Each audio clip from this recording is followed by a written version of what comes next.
We are live on multiple platforms here, guys. It is 9:01 a.m. U.S. Pacific Standard Time here in Los Angeles, Thursday, November 18th, 2021 AD. And I have some calls to get to, lots of news items I could bombard you with. I know it's... Do you really believe those guys didn't murder Malcolm X? Did you hear that the two murderers were exonerated? Alleged murderers, I guess, now. What the heck? Malcolm X. I am Malcolm X. I saw it in the movie. They killed him. They said, I saw it on that. Is it a Spike Lee movie? What the heck? Speaking of upside down justice, Paul Gosar got censured. What the heck? What are they doing? It's ridiculous. And the QAnon shaman got sentenced to over 3 years in prison after being in jail for like almost a year or close to a year or the better part of a year. What a mess. And some other evil things going on, murders through the roof, homicides, you know, black on black violence, and the liberals pretending to care about it. Pathetic. If this effeminate pastor, or a female pastor really, to pushing evil, supporting killing the babies, and then also vaccinations. You do the math. All of that and more. But anyway, guys, let's get right on with the show. 1, 2, 3, 4. Oh, it's the Hake Report. The Hake Report. La la la. Oh, it's the Hake Report. The Hake Report. La la la. Hey guys! Oh, it's the Hake Report. The Hake Report. La la la. Oh, it's the Hake Report. The Hake Report. La la la. So, how are you guys doing? I am fine. You know what? Let me start right off with a call from Social Pariah from Denver, Colorado. Wants to talk about an interesting topic, what woke is. Cringy term. Everybody hates that term, I think. They want to distance themselves from it. What's up, Social Pariah? Thanks for calling. What's going on? Hey. What's going on, Hake? I wasn't expecting you to get to me that quick. Hey, Well, right on. I know you're a yeah. working man. That's not why I went to you, but I just thought, hey, I'll do something different today. I appreciate it. Yeah, that was a great thing. You did it out of the park again with not to be a sycophant like what's his name? Merle says I am.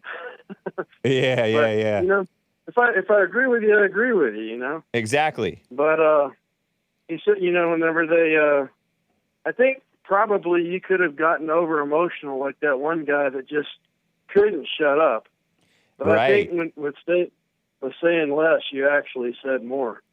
Yeah, By cool. not being emotional. I appreciate that. And for the listeners who may not know what Social Pariah is talking about, on Friday I appeared on the Hippy Dippy Round Table on Dylan Burns TV's Twitch channel. Dylan Burns is a liberal guy who hosts a show, and frequently he will host a Hippy Dippy Round Table. This was the 47th one, and I appeared alongside 7 other panelists, and I was basically the only down-to-earth one. One of the centrists, he called himself, was cussing up a storm because he was Irish.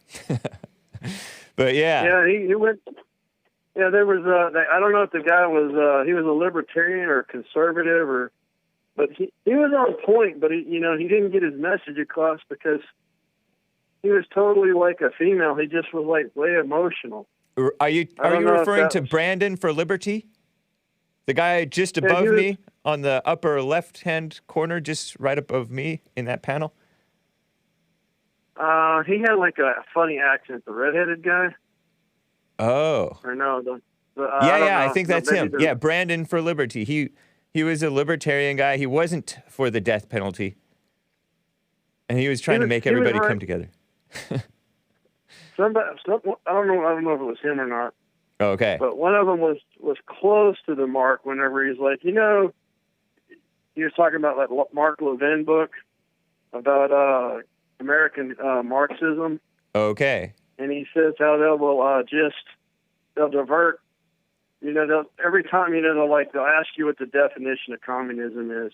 When you give them that, then they'll dilute it to something else. They'll just keep muddying the waters, until they beat you with semantics. Yep. Instead of just being correct isn't enough. They'll just wordplay. And yeah, it totally whenever is. they were saying that, well, what's wokeism? It was like, what woke? They played dumb. It was like, well, give me the definition so that they can just beat you down with just stupidity. Yeah. Deceivers. Intellectuals are deceivers. They can rationalize evil. I read this book by a Catholic man years ago, and I didn't read the whole book, but I read part of it. It was a book called Making Gay Okay. And this guy who wrote this book, Making Gay Okay, is not okay with the gay stuff. He's a Catholic, Christian, conservative guy. I'm blanking on his name, but he was, I forget what his name was, but he was interviewed by Jesse Lee Peterson when I was producer several years back, or a few years, and he talked about how people rationalize evil and make it into something good or fine. And that's what they did with the intellectuals, turned it into something, let's debate this topic about homosexuality, when it's clearly wrong. It's just plainly wrong on its face. Everybody knows it, but they want to forget that they know it. Kind of like the intellectuals who thought that the emperor's clothes were beautiful when the child can see the emperor has no clothes on. Yeah. Yeah, I think that feminist woman almost lost her mind whenever you told her there was no sexism. Right. Yeah, I wanted to follow up. Later on, I'm like, I wish I had followed up with saying this sexism thing is just meant to divide men from women and to keep women angry and suspicious of men when they're the ones guilty of what they're thinking the men are, which is hating and being unjust and discriminating unjustly. Well, Yeah. you're right. I mean, whenever it comes to sentencing and stuff, you're saying that the female mind is emotional. Right. That they won't. But she clearly had a clear distaste for you. Yeah. It's so funny, though. I think that was Lumi Rue. She was the only. Yeah. Well, I don't want to say that.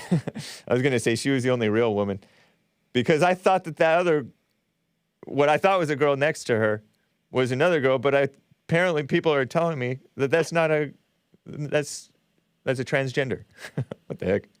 Was that Riley? Yeah, Riley Grace Rochong was totally reminded me of, and I hate to say this, but his voice totally reminded me of Laura Ingraham.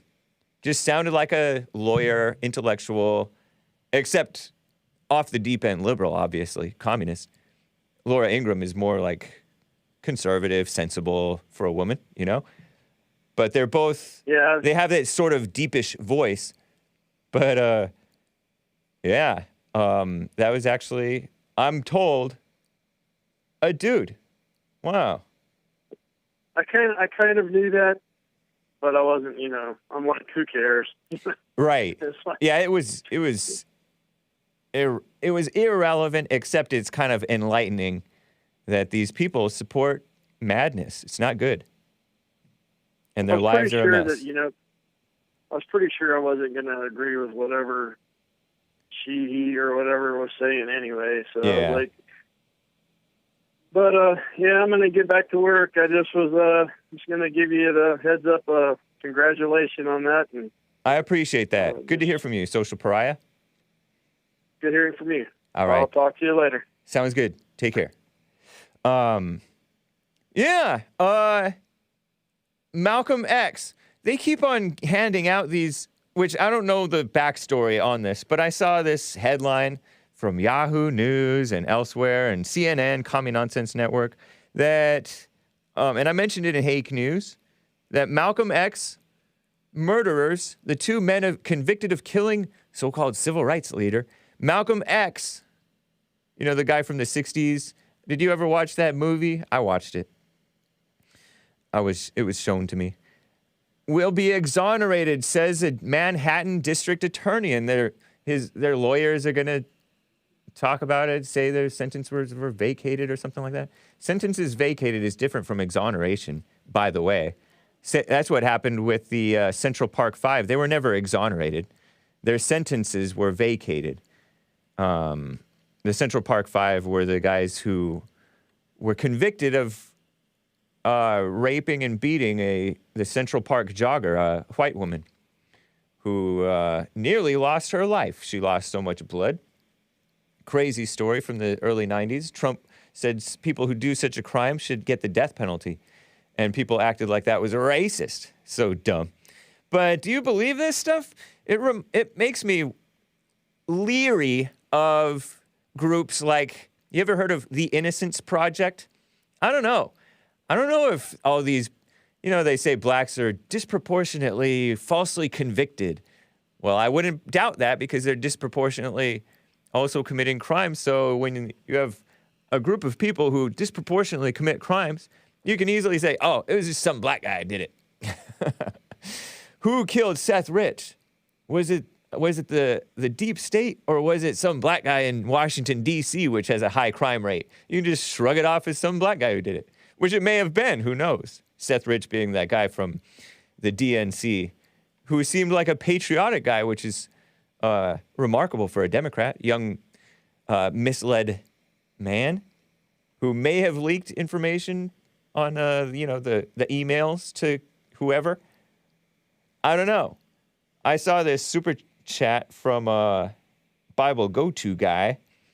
If the assassins of Malcolm X were white, would they have been exonerated? But black-on-black crime has been accepted for decades now. Interesting point. I talked about this guy, Young Dolph, which is short for Adolph. His first name is Adolph Thornton or something like that. Killed picking up cookies for his mom in in Memphis, Tennessee. Memphis, another black crime-ridden location. And he's been shot before and shot at before. I think they shot up his car, which had bulletproof panels on it. Like over 100 shots said, so went the legend. But now he's finally been killed. Father of two, rest in peace. 36 years old, Young Dolph, a black rapper, killed picking up cookies for his mother at a cookie shop in Memphis, Tennessee. What a mess. Don't do that, guys. I wonder how his mother feels now.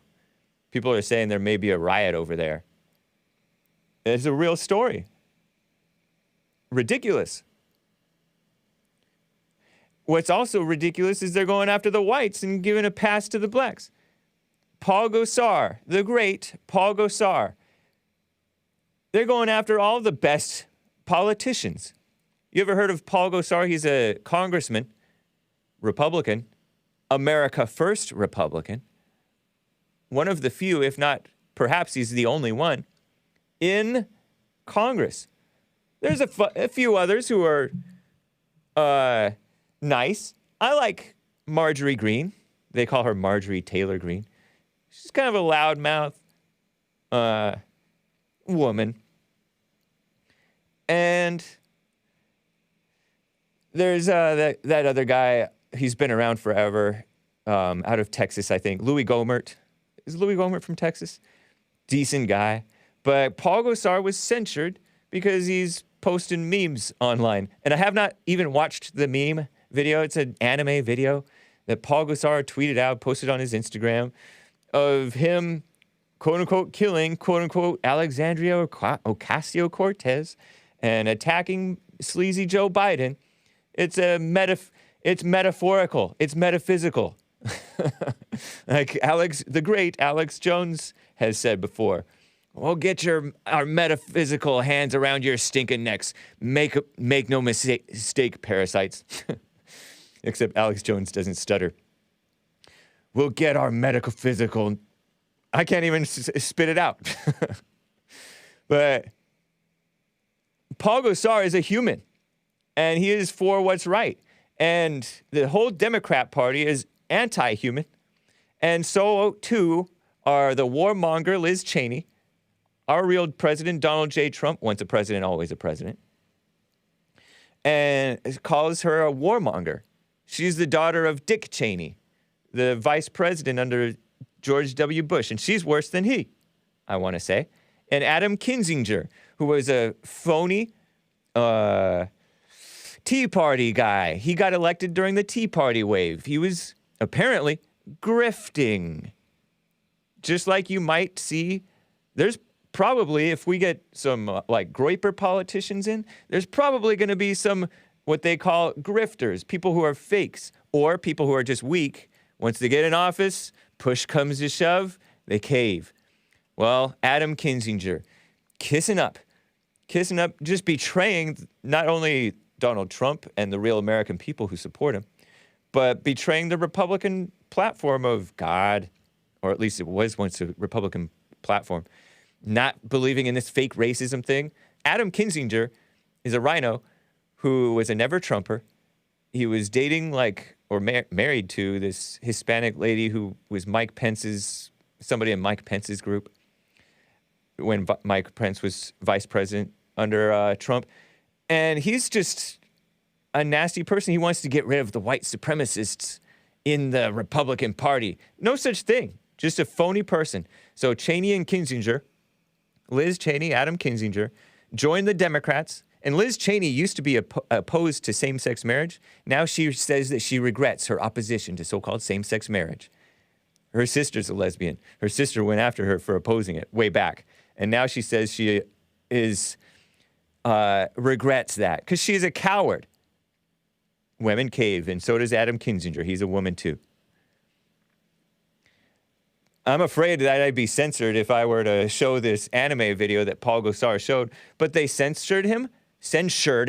That's we condemn your behavior, your conduct. We are already too divided, and you showing a cartoon video of you going up against two of the worst people in America, Cortez and Biden, is not helping the situation.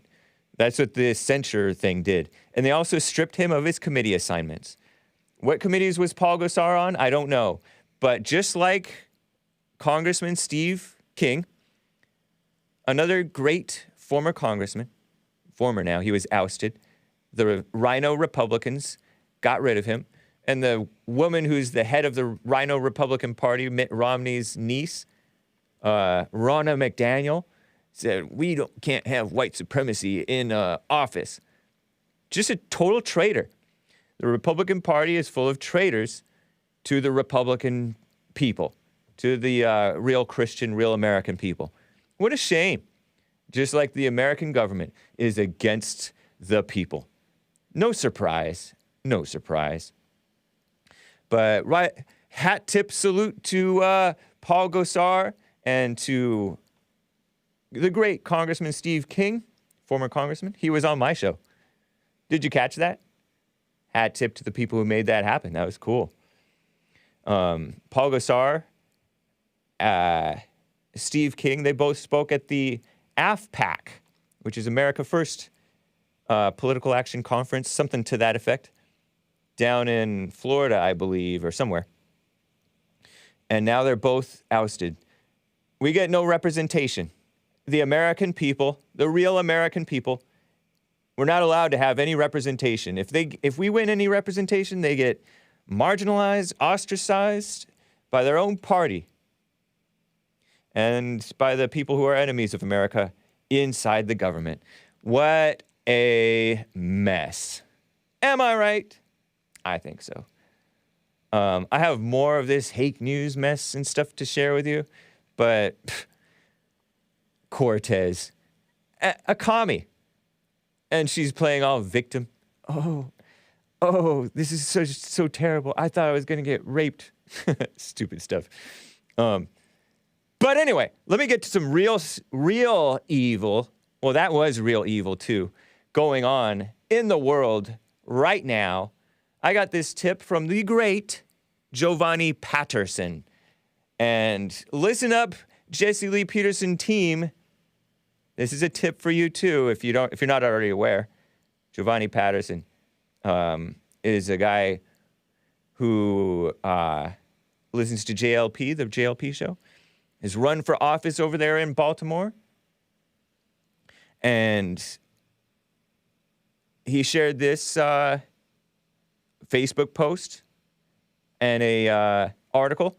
5-year-old girl, 5-year-old little girl becomes Baltimore's 300th homicide victim just this year.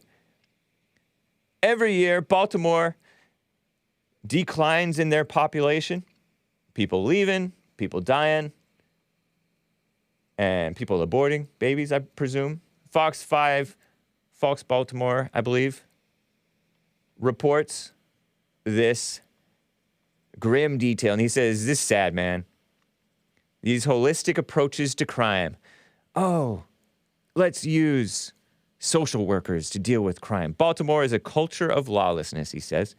WBFF reports Baltimore City Police are investigating the 300th homicide. Not a shooting. Apparently, she was beaten to death or something. I don't know. In the city, the victim, a 5-year-old girl. Monday, November 15th, just this Monday, just after 6:15 p.m., officers responded to a home in the 2800 block of Pelham Avenue. Unresponsive 5-year-old girl.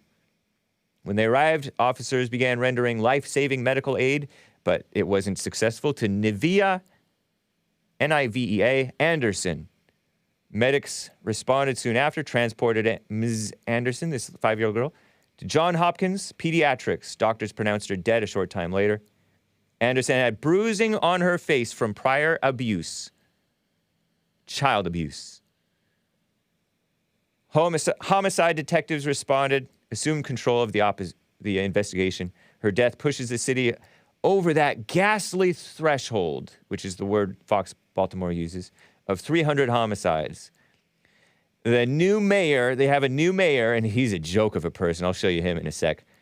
Was hopeful he could contain that back in January. I aim to reduce homicides by 15% each year in my term, getting us below 300 my first year in office, he said in January. What a liar. What a liar. He's a liberal. I'll show you just how liberal he is in a sec. Community leader and pastor Cleveland Mason reacted to what he believes is a psychological assault of 300 people being killed year after year in the city of Baltimore. Again, a declining population. They're like not that big of a city. Unfortunately, some of us are getting to the point where we're accepting this as normal. It's not normal, says this pastor, Cleveland Mason.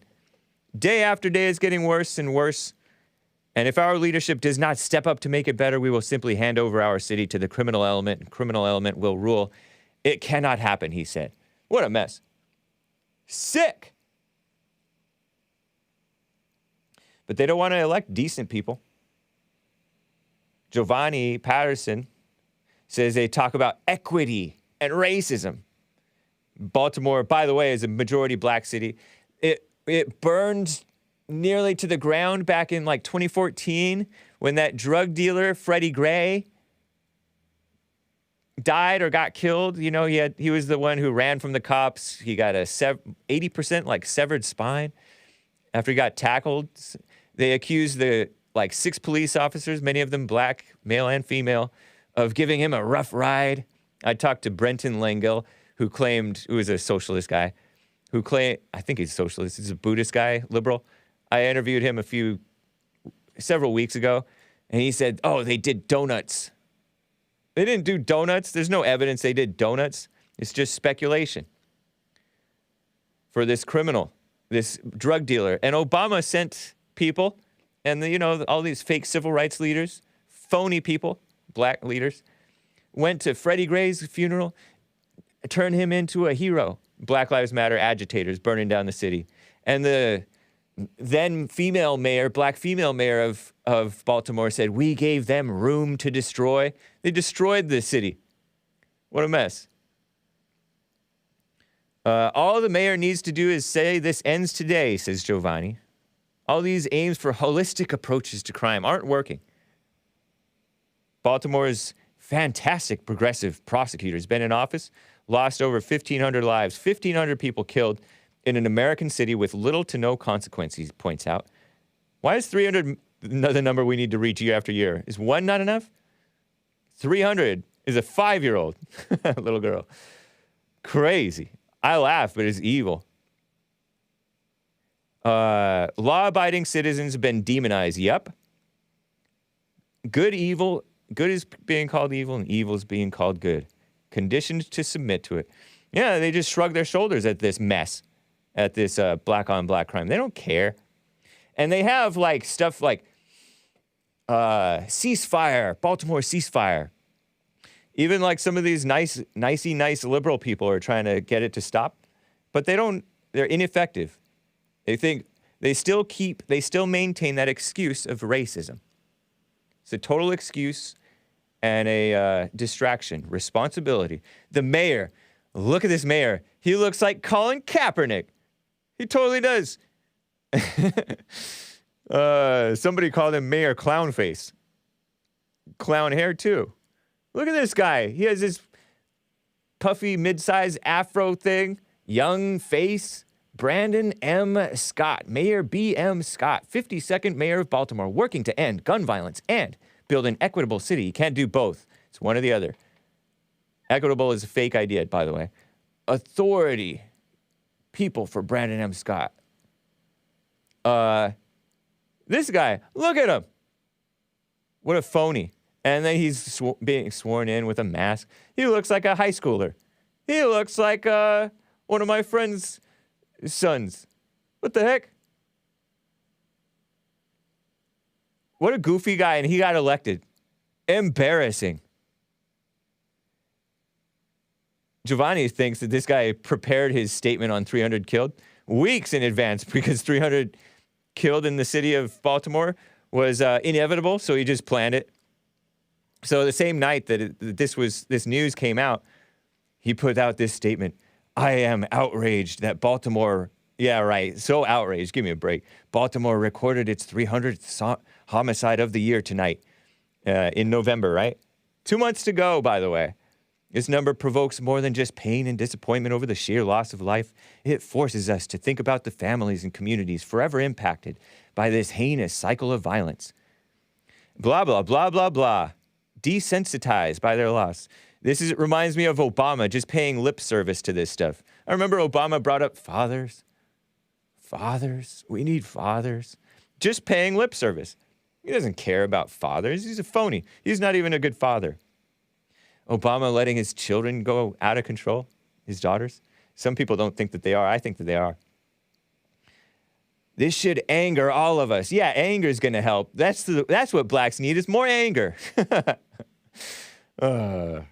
They don't. That's just a hint. They don't need more anger. I laugh, but again, it's laughable, but it's so evil. My team and I are working tirelessly to implement a violence prevention program that saves lives and reduces trauma. Under my leadership, this will no longer be about police alone. They certainly have an important role to play. The importance of collaboration. I've restarted the Criminal Justice Coordinating Council.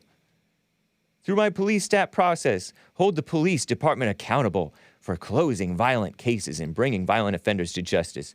The politicians are holding the cops back, by the way, and they're also enabling criminals. Baltimore will be better, and I will not rest until every neighborhood is safe. Just phony, just lies. Fake person.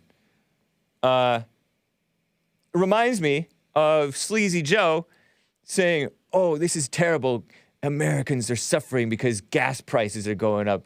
And then what does he do? He doesn't blame the communist shutdowns and the vaccine mandates and whatever else is contributing to the supply chain mess, or his environmentalist, which is really anti-subduing the earth, right? anti-responsibility, shutting down all of our energy independence that Trump helped us get to, right? Energy independence. We have more than enough natural resources that we don't need to be buying oil from Venezuela or the Middle East or OPEC or whatever. I think that's the same thing. But no, he's saying, oh, the oil and gas industry is spiking prices possibly. We need to investigate it. Investigate yourself and your supporters for supporting the communist shutdowns. And the green is the new red, clamp down on our stuff. These phony politicians cause the problems and swoop in pretending like they're on our side. Give me a break. Am I right? Yeah. Oh, man. So ridiculous. Speaking of ridiculous, I have to show you this clip. Can you pull up clip 13? I saw this hat tip to woke preacher clips, woke preacher TV on Twitter, talking about the corruption in the so-called Christian world. You know how there's all of this hype, and it makes me suspicious, as it does you, I'm sure, about the pushing the vaccines. Get vaccinated. Get vaxxed. Do your part. This was sent to woke preacher clips. Jonathan Shuttlesworth on Twitter says, Pastor Jim Head-Corliss. That's his last name, Head-Corliss. Head-Corliss of Kent United Methodist Church. United Methodist Church is not a Christian church, but they pretend to be. UMC. If you see UMC, you know they're not Christians. Those are the types of fake Christians who dominate Washington, D.C. Kent, Washington. State of Washington. He announces any unvaccinated person will be banned from attending worship. Well, they shouldn't be going to his church anyway, honestly. But here is this effeminate pastor guy, so-called pastor, just spouting pro-vaccine propaganda, just believing the establishment, which has it out for conservatives and decent people. So listen to this, Pastor Jim Head-Corliss in Washington. What a mess. Good morning, church, and happy Sunday. When we reopened in July, we and all United Methodist churches throughout the Pacific Northwest, we all agreed to follow the guidelines provided by local, state, and national authorities concerning the COVID-19 pandemic. We also promised not to avail ourselves of any exceptions in those guidelines that are allowed for religious organizations. We also agreed to take the most cautious path forward.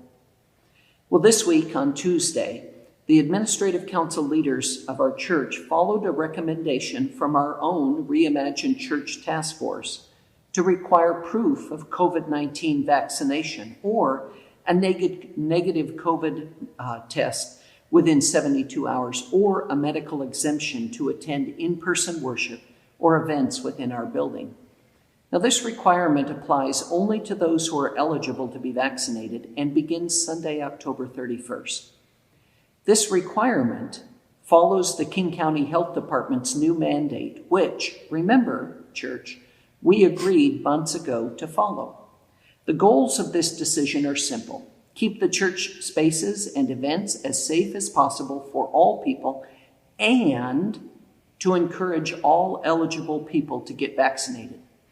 Church healthcare professionals and experts stand in strong support of vaccination mandates as one part of a multi-layered approach to preventing COVID-19 infection. Research is showing that vaccine mandates are the driving force behind the current decreases in COVID cases and COVID deaths. Those in the medical field also tell us that these mandates are vitally important in protecting healthcare capacity for our community as well. Research shows that COVID-19 vaccinations are safe, they are effective, and they save lives. We know that a few simple practices keep everyone safe. Physical distancing, wearing masks, and if you are eligible, get vaccinated. These simple, doable things save lives. I'm going to vomit, Hake, says Richie. Where are the crosses? This guy gives me a headache. Is this the Church of Satan? It was interesting how he kept on referring. That's like if I were to call you guys, I call you chat, right? Chat. Well, referring to the people in the live chat. Shout out to the people who are not in the live chat too, right? But if I were to say, chat, how are you doing? Or he says, church, hi, church, go get vaccinated, church. Talking to us like we're children. And he's like our mom or something. Studies show that this is safe and effective. How long-term are these studies, I wonder? Right? They're not very long-term at all. Because this thing hasn't... I don't know. What a mess. But do get healthy, guys. Sick stuff. What a sick psycho... Well, yeah. That's United Methodist churches for you. He reminds me of some normal, ordinary Christian conservative pastors a little bit, except that his views are off the deep end. But that sort of nicey nice,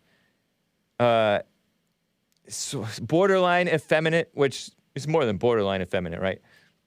Persona is like this false version of Christianity that you see so often, even in the conservative world. What the heck?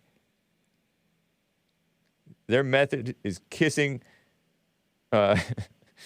Jay butt, says Chungosaurus. Sorry, kids. I couldn't help but read that chat. What's up to D Live? What's up to Facebook? Let me read a few super chats. I have actually a female pastor to tell you about. Pro-abortion. What a mess. Peter from Periscope says on streamlabs.com/the Hake Report, may Young Dolph's soul rest in peace. Yes, rest in peace, young N-word. There is a heaven for a G. To quote the degenerate rap song. Young Dolph, that's Adolph, what's his name? Adolph Thornton. Memphis man, shot in Hollywood, California, shot at in Charlotte, North Carolina, and shot dead in Memphis, Tennessee at a cookie shop, picking up cookies for his mother. 36-year-old grown man, 2 children with a baby mama. And he was like a do-gooder in the community. He would do Thanksgiving turkeys and pass them out for the people in Memphis, Tennessee. Reminds me of Nipsey Hussle. I chuckle, but rest in peace, whatever. He lived a mess. He would brag about getting shot. 5 shots couldn't drop me. I took it and smiled. No, he didn't say that. It was a different guy who got killed who said that. Sixto Re-Whited said, hey, you got to build back beard. Much love from ya boy. Thank you, Sixto Re-Whited. I appreciate that. What a name, too. Lin Yan Chin says, Merry Christmas, Lord, good hair. May your future progeny, which I know to be offspring, I had to look it up after reading a Calvin and Hobbes cartoon, because he called himself, I guess I'm just a child progeny, meaning he meant to say child prodigy, and so Hobbes is a cartoon. Hobbes, the stuffed tiger, says, most children are child progeny. And I had to look it up. He meant child prodigy, meaning like a boy genius. May your future progeny, Lin Yan Chen says, give rise to skies of wonder, especially in the form of giant robots. Appreciate that, Lin Yan Chen. I hope Joel Friday will help you guide them into the ways of prancing for Jesus. You want my white babies to be dancing? All right. I like Joel Friday. Better than other dance teachers. Ooh. For sure. Oh, there was a super chat that I missed from that I missed from yesterday from the Odyssey live stream, and there are more in the Odyssey stream now.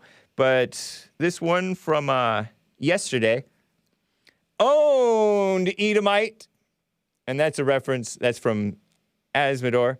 That's a reference to the black Hebrew Israelite who called into my show yesterday and owned me by saying, the Bible is not for you, white man. You Edomite. You shall be owned by me, your slave master. Because the black Hebrew Israelites are not anti-slavery. They are pro-slavery. They just felt angry that the blacks were enslaved and not the whites. But they look forward to the whites being enslaved. And you shall get whips to your back, Edomite. Whoopsh, whoopsh. What's your name? And I'm like, James, master. Terrible. Asmodor says on Odyssey, this type of expert that science respecters refer to, this is the type of experts that science respecters refer to when promoting vaxes. Yeah. Yep. If I'd only heard his voice, I'd have sworn it was a M to the F trans thing, referring to this so-called pastor. Yeah. No. He totally sounds like his grandma or something. Nicey nice, liberal grandma, by the way, not the based kind of grandma. Not based whatsoever. Kent, Washington. Shameful. Thank you, Asmodor. And he also says, press F for Adolph. Rest in peace. Yeah. Young Dolph. Such a shame. Rest in peace. F for, frankly, I hope you rest in peace. Something to that effect. Thank you, guys. Appreciate the super chat support. Let me tell you about another so-called pastor. Speaking of woman pastors, hat tip to CSS Element, who sent me this tip. Sometimes I forget who sent me these tips, but in this case, I remembered. LifeNews.com. They are a Catholic outlet, pro-life. I think they're Catholic. They tweeted out, Christian pastor says, it's okay to kill babies in abortion because women's bodies are sacred. Wow. I have pictures of this evil woman. Misguided woman, probably about my age, maybe a little younger even. Who knows? Amelia Fulbright, abortion pastor. She supports killing the babies in the womb. Ridiculous. There she is. Isn't she cute? Not. And yes, it is a woman there. It's not a transgender. Life News reports the Reverend Amelia Fulbright preaches sermons about abortion, reproductive rights. Not for the men, but for the women to kill their children in the womb. It has nothing to do with reproduction. It has to do with ending reproduction. White genocide. Talk about white genocide. Several times a year to her Texas congregation. She preaches out of, I forget which city in Austin. In an interview with The Cut, of course, The Cut interviewed her, highlighted her. Fulbright said, 1L Fulbright, I believe so deeply in the dignity of every person that our bodies are so sacred, she said, just not babies' bodies. I just feel like I have no choice but to speak. She told The Cut that she grew up in a conservative Christian household. To pro-life missionary parents, they pump out liberals. Actually, seems like all Christian parents generally are pumping out liberals by accident, even when they mean to do the opposite. Turn on the AC, please. We need some AC in here, air conditioning. She grew up in a Christian household. She moved from Zambia, Africa.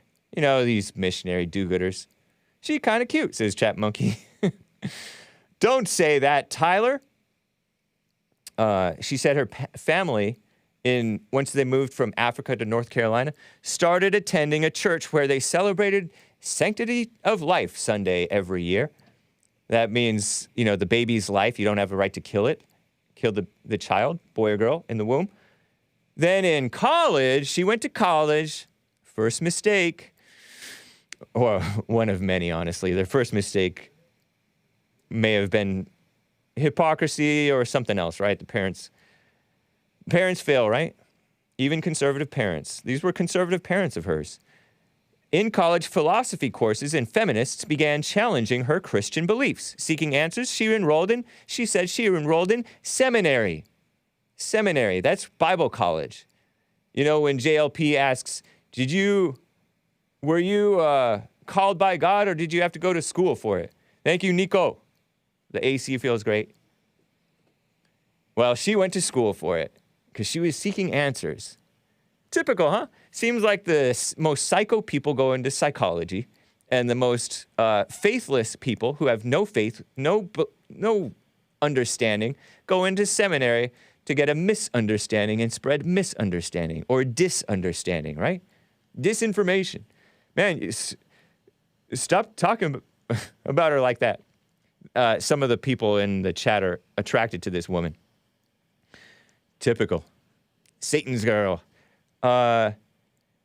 According to her interview with The Cut, there in seminary, she learned that Jewish teaching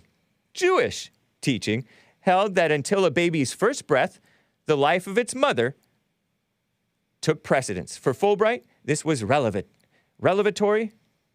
I don't know how to read. Revelatory, like this was a revelation. She realized that her religious upbringing had always implicitly taught the opposite. Life begins at conception, the child more important than the mother. That's what she claims, so she claims. In ways large and small, women were meant to sacrifice their lives, and they often do, or did, in the olden days. They would die in childbirth. Sacrifice their lives, their needs and hopes and desires for their children. And that's only right, right? It's pretty much only right. You don't be all selfish and egotistical and into your own, ambitions. An ambitious woman over your children? Oh, I want to have both. Christianity has always opposed abortion, not just since the 70s and 80s, says lifenews.com. As she hints that, Christians only started opposing abortion in the 70s and 80s, is what they claim that she hinted in this interview on The Cut. Some more on this woman. Fulbright says she believes Jesus' ministry was centered around liberating people from systems and structures that oppress them. Communist woman. Whether that was the poor, so-called poor, or the women whom he brought into the center of his teaching when that was seen as taboo by religious authorities. She advocates for abortion in other ways too, including by praying at the Whole Women's Health Abortion Facility in Austin and urging other pastors to get involved. I have a picture of her, I think, in a circle with like this Jewish guy who's like pro-abortion apparently, and some other interfaith leaders, right? Holding hands, praying inside of abortion clinic. Oh my gosh. Praying at a Whole Women's Health Abortion Facility in Austin, urging other pastors to get involved through the pro-abortion organization Just Texas. Look at that. Mostly females, 1, 2, 3, 4 males that I can tell. It's hard to tell, honestly. Worse than, just murderous, these evil people. She has testified many times against restrictive legislation. I will get to your calls, guys. Hang tight. Before the Texas government, written pro-choice op-eds, meaning pro-abortion, pro-killing the baby, not choice for the father or the child, trained fellow pastors in how to talk about reproductive rights in church, and warned her clerical caller to protests, pro-abortion protests, according to this report from The Cut. Right now, Fulbright's working hard advocating against that Texas heartbeat law that says you can't have an abortion if the child has a heartbeat. She wrote an article, and this woman wrote an article in 2019, why this Baptist minister, meaning her, and mom, meaning her, because she's a mother, by the way, blessed an abortion clinic in Austin, Texas. She blessed an abortion clinic. Talk about devilish, huh? In recent months, we've seen some states move to ban abortion, she writes, or enact limits so strict they essentially serve as bans. Just last month, an all-male bashing the men City Council voted to ban abortion in an East Texas town. And good for them. Men are supposed to take charge and put the heavy hand of justice on what's right. Don't let the women go out of control, but this woman is out of control. She had a bio in Hippocampus magazine. Pastor, writer, art activist, living in Austin, Texas, minister and director of Labyrinth Progressive Student Ministry. Her mind is a maze, just like Maze. Maze is pro. She says, oh, men don't have any right to talk about abortion. Maze from Dayton, Ohio. What a shame. In the past, she worked in community mental health services in Cincinnati, Ohio. Domestic violence crisis counselor in Austin. See, these people are talking about domestic violence.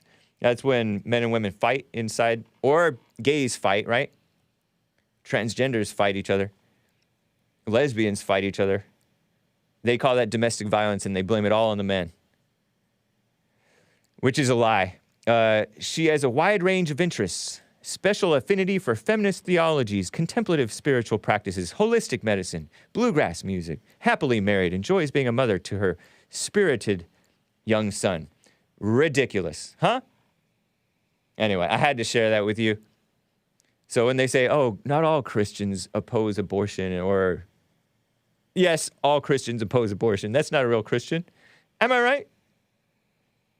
Anyway, Jason in Massachusetts. How are you doing, Jason? Hake, how are you, buddy? Doing fine. So I don't know if you heard this yet, but MSNBC has been barred from the Kyle Rittenhouse trial courthouse for following a jury bus yesterday. And Wow. They were pulled over, and it just broke about a couple minutes ago. It's being reported on Fox right now.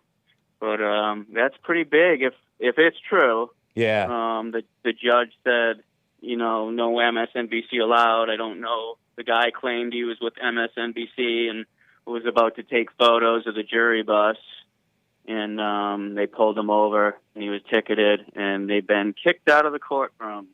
Well, So in my opinion, that's too little, too late. But that's fine by me, though. Right. At least we get some semblance of sanity. That Judge Schroeder. Is it Bruce Schroeder? I forget what his first name is. I don't know. It is Schroeder, though. He banned MSNBC. This is breaking news from the post-millennial, confirming what Jason from Massachusetts is tipping us off on. The individual who followed the bus identified himself to police as James J. Morrison, who said he was affiliated with MSLSD, MSDNC. So he's been complaining, too, by the way. I had seen this headline from Yahoo News that this Rittenhouse judge, he was saying that the mainstream media coverage has been, quote, really quite frightening, unquote. This based boomer, he's somewhat based, I guess, and says he may ban TV cameras in the future, and apparently he did that with MSLSD. Yeah. Wow.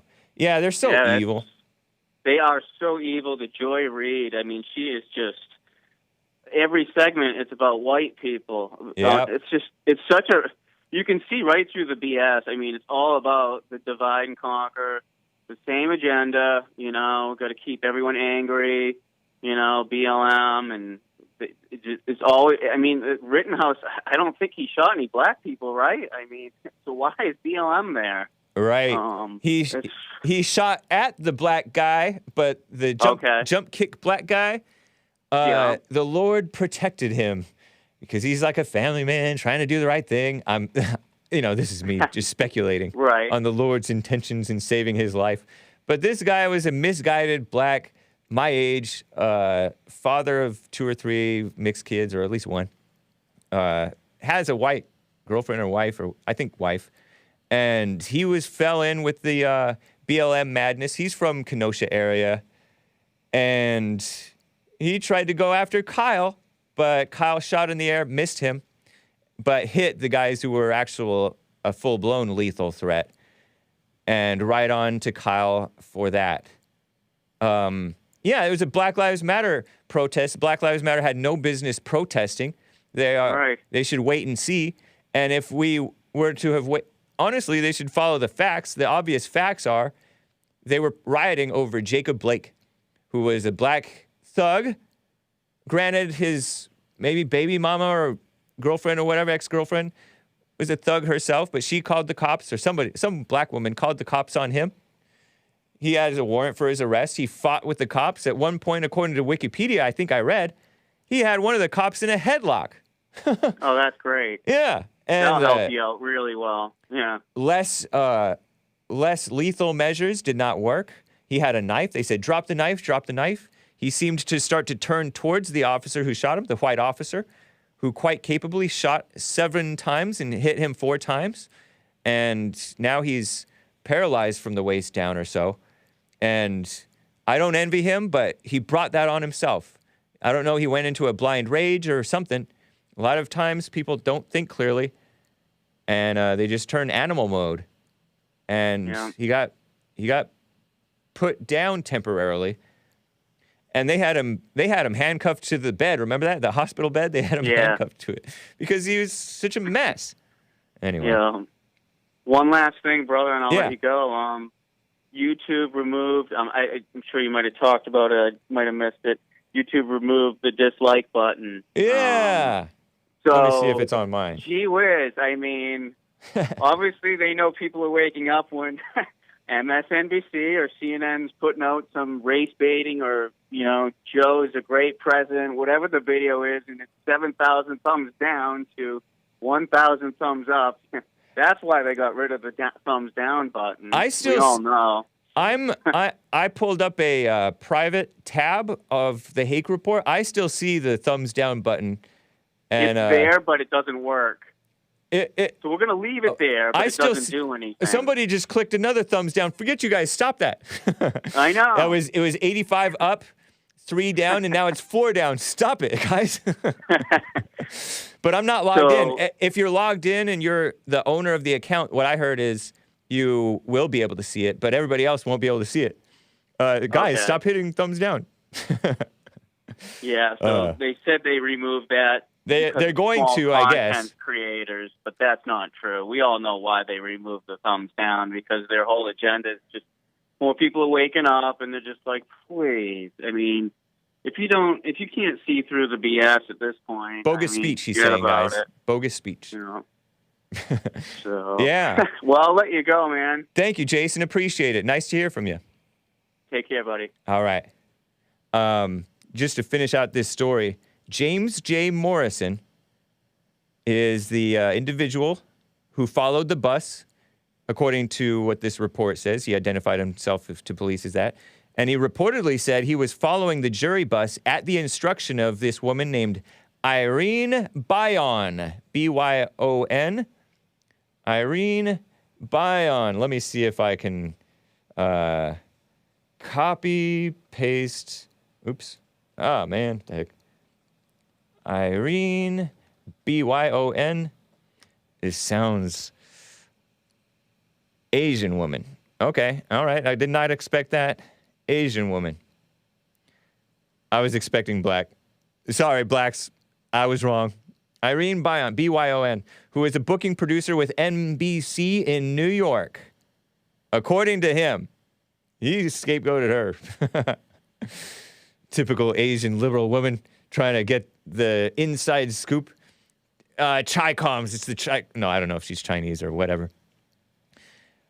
Schroeder said, right, this is pertinent to the case of this state against Rittenhouse. The media have been asking questions. There has been a conversation around this morning. We have asked the media coordinator to determine possible whereabouts of certain persons because we received a report this morning from Kenosha Police Department last evening. And let me see, just set this background here. The jury in this case is being transported from a different location in a bus with windows covered so they don't have to look at any or exposed to any signs by one side or the other or interest in this case. So I'm going to call it a sealed bus, and it's been done every day, and they've been brought here to this building. He's talking. And last evening, a person identified himself as James J. Morrison, claimed he was a producer with NBC News, but for MSNBC, under the supervision of someone named Irene in New York. For MSNBC, police stopped him because he was following in a distance of about a block. Jack Posobiec tweeted about it. They went through a red light on them over and inquired of him what was going on. He gave that information and stated he has been instructed by Mrs. Byon, B-Y-O-N, in New York to follow the jury bus. Under further investigation, the media has asked questions about it. That's the latest I have. He was ticketed for violating a traffic signal.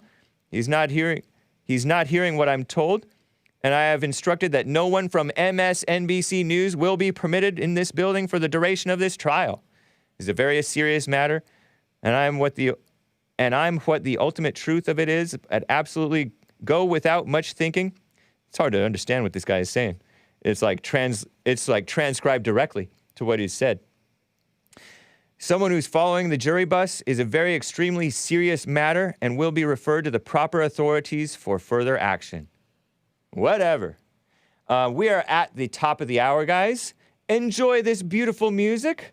I shall be reading more of your super chats and more stories, more calls. You can call in. There's one line open, 888-775-3773. Lots of super chats, actually. Hang tight, guys. Enjoy Times Square Affair by Societá Anonima, 2001 album, The 51 Torpedoes, on FOPR/Lo-Fi Records. I'll be right back for the rest of hour 2. Hang tight.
Good.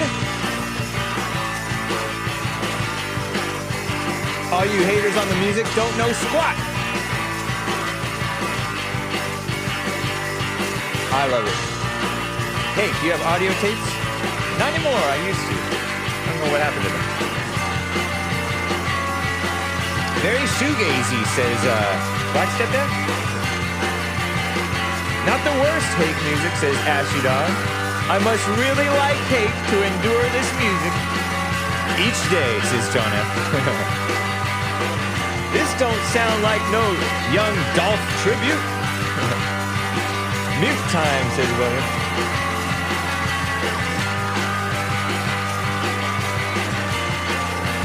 Muted, says SJ. Hake, are you a fan of SR-71? Is that the Blackbird? Fastest plane in the world at one point? For some decade? I don't know if I've heard SR-71. But thank you guys for the beautiful feedback. Thank you for not muting. And thank you for not covering your ears, you musical Philistines. And thank you, too, for the ones who did and bore with me. So nice. That is Societá Anonima. They changed their name to, or he, when he became a one-man band, I guess, changed his name, Andy, to Tournament Nights later. Yeah, I really liked this album. I found out about it through Velvet Blue Music. They did a split CD with Societá Anonima, did with Menomina. Remember Menomina? They had a great few albums. I played some of their stuff. Terrible instrumentals, poor vocals, says Den Tietjen. Whatever, you musical Philistine. Yes, that's the Blackbird, the SR-71. Play some pop punk, Hake. Oh, I will. I think I will. Well, guys, I shall get to more calls, but first, let me read some super chats, and I may have another story or two that I really want to get to first. But Forever Rochelle stated on streamlabs.com/the Hake Report, wow, they banned MSNBC from the Kenosha trial? This proves that journalism is officially dead. I saw this coming when Trump kept shutting down everybody from the press, but his coveted Fox News. Y'all mad delusional, SMH. Yep. The free press is under attack, Forever Rochelle. And Trump was waging a war against the free press, against the First Amendment. Not the people trying to shut down and ostracize and marginalize and deplatform the whites. No, sirree. Not the people who cheered on the banning of Trump from Twitter. No, sirree, Bob. I got to read some more of these. Okay, Asmodor says about this lady, pastor slut. Because she supports killing the babies in the womb. And people who do that oftentimes do the sex out of wedlock. Don't do that, guys and gals. Stop having sex out of wedlock. These sluts, says Asmodor, referring to those women having sex out of wedlock, aren't getting abortions because of threats to the mother's lives. Exactly. Great point, Asmodor. So even under this Jewish rule that says the mother's life takes precedence over the babies, they're not doing it to save the mother's lives. They're killing their babies because they're a threat to the mother's lifestyles. Yeah, ego. You got to let it go. Nice. Hat tip to Adriana. Baptists don't call their preachers reverend, says Asmodor with another super chat on Odyssey. ODYSEE.com/@the-Hake Report. @ They call them pastors, not reverend. They also don't have the pastors wear priestly vestments like the Catholic costume this Fulbright woman is pictured in. Yeah, look at this woman, Fulbright. What's her first name again? Amanda Fulbright? Something like that. Yeah, Amelia Fulbright. Oh, nice name, though. Amelia. Beautiful name. This Amelia Fulbright, though, is an ugly person, ugly spirit on the inside. Possessed. She's leading some made-up church, that's for sure. Yep. Except maybe these goofy Black Baptist denominations. I don't know what they do. I was raised a normal, i.e. Southern Baptist, says Asmodor. And you know what? The Southern Baptists have been under attack, too. They have been accusing the Southern Baptists of sex crimes and stuff like that. And did you know that they're going after the men? It's a fake Me Too movement attacking the Baptist Church. And maybe there's some cases where there's some people did something, but it's so biased. They don't go after the female teachers who do that stuff, right? They don't go after the female teachers who go after the men. I mean, the younger boys. Statutory rape, ever heard of it? And the boys start high-fiving. Psh, shameful. Misguided. By the way, there's a poll, speaking of these abortion supporters, that shows Roe v. Wade is supported by the masses, according to a Yahoo News report. Let me see if I have this headline for you. I don't know if I do. I thought that I had it. Hake News, maybe. Nope, it's under maybe abortion woman pastor. I don't remember where I saw it, but they're saying, this recent poll shows that the majority of the country don't support the Supreme Court overturning Roe v. Wade. Give me a break. It's not up for a vote. A child's life is not up for a vote or for a poll. And I don't even know if I believe what they're claiming. That's just pro-abortion propaganda, right? Anyway, let me get to Scott. Scott in Reno, Nevada. How are you doing, Scott? I'm doing great, James. How's your week? Doing fine, thank you. It's Thursday already. All right. Can you believe it? So, hey, I wanted to talk to you about, well, I called Friday, and we were talking a little bit about, like, the modern-day debate you did. Okay. And I wanted to dive in a little further on capitalism are, like, economic structures. You cut out for a second there. You want to dive in a little bit more on what? Yeah, well, like, Marxism and capitalism, they're economic structures. You know what I mean? All right. So, but the thing is, beneath them are belief systems. Okay. Based on philosophy.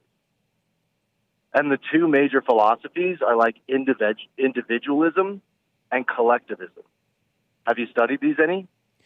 Not really.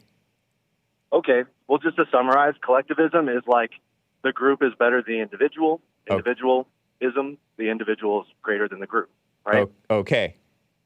So both of them are flawed because the family is the most important unit. And so the entire, like, look back at our founding of our country was all based on, like, Protestant Christianity that always put the family first. All right. And now we look back at that through a libertarian individualistic lens. And so we're always now looking at the one person. We being the more conservative side, obviously. Yeah. Well, I don't know. Kind of the liberals generally, because the collectivism part of America is new. All right.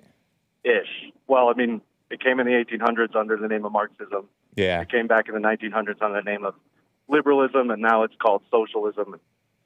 But, so, like, what do you think the damage is when people focus on themselves versus their ability to be a family or have a family? Repeat your question, that last line. Okay, so because we've become individualistic, people now focus on themselves. Yeah. But they don't have the mindset or their ability to have a family. Right. I remember I was a kid.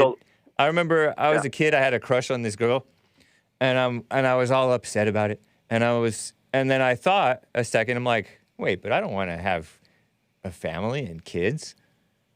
And I literally thought that. And so, like, isn't that kind of interesting? How did I get that idea? I wonder if that was real or right or what. I had a similar experience. I remember I was like just out of high school. My dad was driving me somewhere, and I said to him, "Dad, I don't get it. Why do people get married?" giving up my life and my goals Right. for someone else.